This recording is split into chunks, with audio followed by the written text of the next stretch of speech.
زمین پر زندگی بالکل عارضی ہے، یہ ہمیشہ کے لیے نہیں ہے۔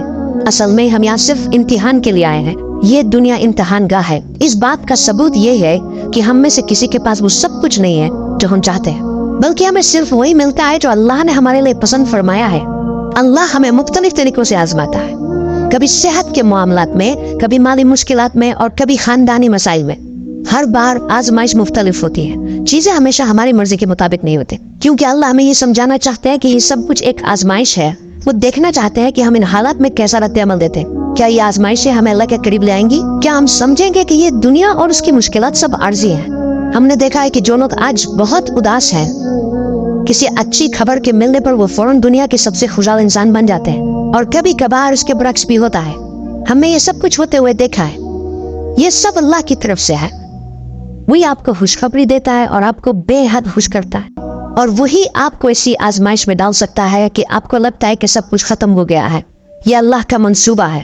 آپ کو ہر حال میں اللہ پر یقین رکھنا ہے۔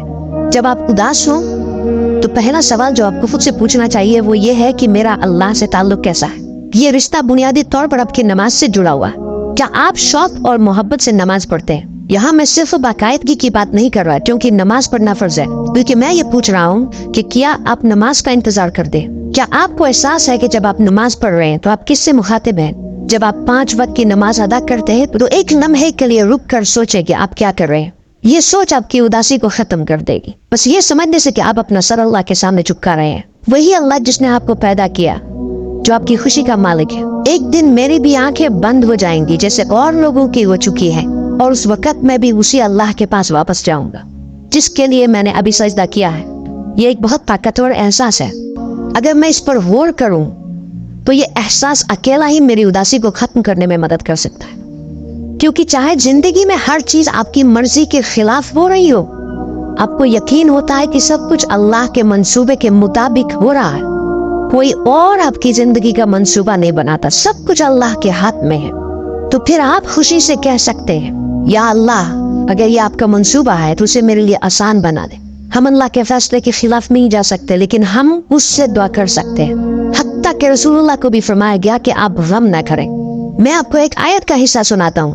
اللہ قرآن میں فرماتا ہے، رسول جو لوگ کفر کرتے ہیں ان کی باتوں سے اپنے آپ کو غمگین نہ کریں۔ اللہ رسول اللہ سے کہہ رہے ہیں کہ ان کی باتیں آپ کو افسردہ نہ کریں۔ لوگ آپ کے خلاف باتیں کریں گے۔ کیا آپ واقعی یہ سوچتے ہیں کہ اس دنیا میں ہر کوئی آپ کے حق میں ہوگا اور آپ کے بارے میں اچھی باتیں کرے گا؟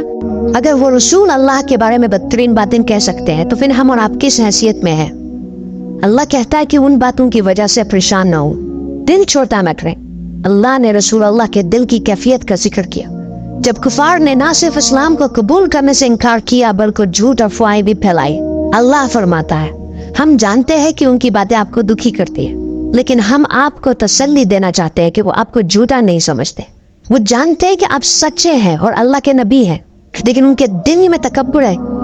اس تکبر کی وجہ سے وہ انکار کرتے ہیں، لہٰذا ان کے تکبر کی وجہ سے آپ افسردہ نہ ہو۔ اگر آپ کا اللہ کے ساتھ تعلق مضبوط ہے، ہر روز اسے مضبوط بنا رہے ہیں، تو کوئی بھی چیز آپ کو اداس نہیں کر سکتی۔ آپ خوش ہیں، لوگ آپ کو دیکھتے ہیں اور سوچتے ہیں کہ آپ کے پاس کوئی مسئلہ نہیں ہے، حالانکہ آپ کے مسئلے شاید ان سب کے مسئلوں سے بھی بڑے ہوں۔ یاد رکھیں کہ اس دنیا میں کوئی بھی ایسا نہیں ہے جس کے پاس کوئی مسئلہ نہ ہو۔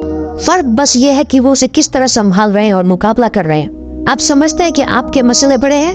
واللہ ایسے لوگ ہیں جو آپ کے قریب ہی بیٹھے اسی مسجد میں، اور ان کے پاس شاید آپ کے مسائل سے 100 گنا زیادہ بڑے مسائل ہیں، لیکن آپ کو اس کا احساس نہیں ہوتا۔ ان کا اللہ کے ساتھ تعلق ہے، وہ جانتے ہیں کہ یہ دنیا عارضی ہے۔ آپ کو اس بات کی قدر کرنی چاہیے کہ اللہ نے آپ کو کیا دیا ہے جو دوسروں کو نہیں دیا۔ رسول اللہ کی حدیث ہے، ان لوگوں کو دیکھو جو تم سے کم ہے، جو تم سے نیچے ہے۔ یہ زندگی عارضی ہے، دن ہمیشہ ایک جیسے نہیں رہتے، رات کے بعد دن آتا ہے اور دن کے بعد رات۔ یاد رکھیں کہ یہ اللہ کا منصوبہ ہے۔ ہم میں سے بہت سے لوگ کسی عارضی چیز کے نقصان کی وجہ سے اداس ہوتے۔ آپ نے دولت کھو دی، ہر کسی نے کبھی نہ کبھی دولت کھوئی ہے۔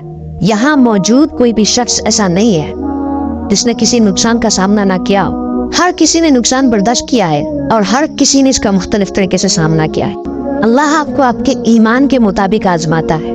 حدیث میں آیا ہے کہ اللہ آپ کو اس قدر آزماتا ہے جتنی وہ آپ سے محبت کرتا ہے۔ جب وہ آپ سے زیادہ محبت کرتا ہے تو وہ آپ کو زیادہ آزماتا ہے۔ یہ حدیث ہے۔ یہ اس لیے ہے کیونکہ جب آپ کو کوئی مسئلہ یا مشکل پیش آتی ہے تو یہ انسانی فطرت ہے کہ آپ حل تلاش کرنے لگتے ہیں۔ ایک مومن اللہ کے قریب ہو کر حل تلاش کرے گا، لہٰذا جب اللہ چاہتا ہے کہ آپ اس کے بہت قریب ہو جائیں تو وہ آپ کو ایک بڑا مسئلہ دیتا ہے، کیونکہ اسے معلوم ہوتا ہے کہ اگر آپ کی زندگی میں یہ بڑا مسئلہ نہ ہوتا تو آپ اللہ کو پکارتے بھی نہیں۔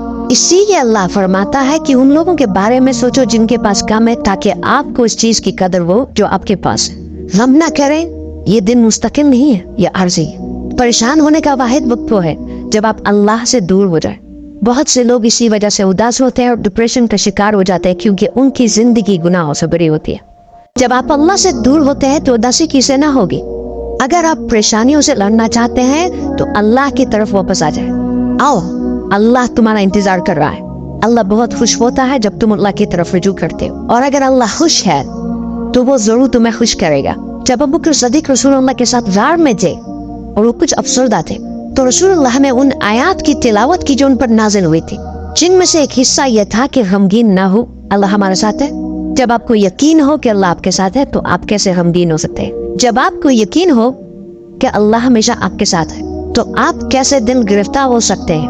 چاہے لوگ کچھ بھی کرنے کی کوشش کریں، وہ صرف اللہ کی اجازت سے ہی کامیاب ہو سکتے ہیں۔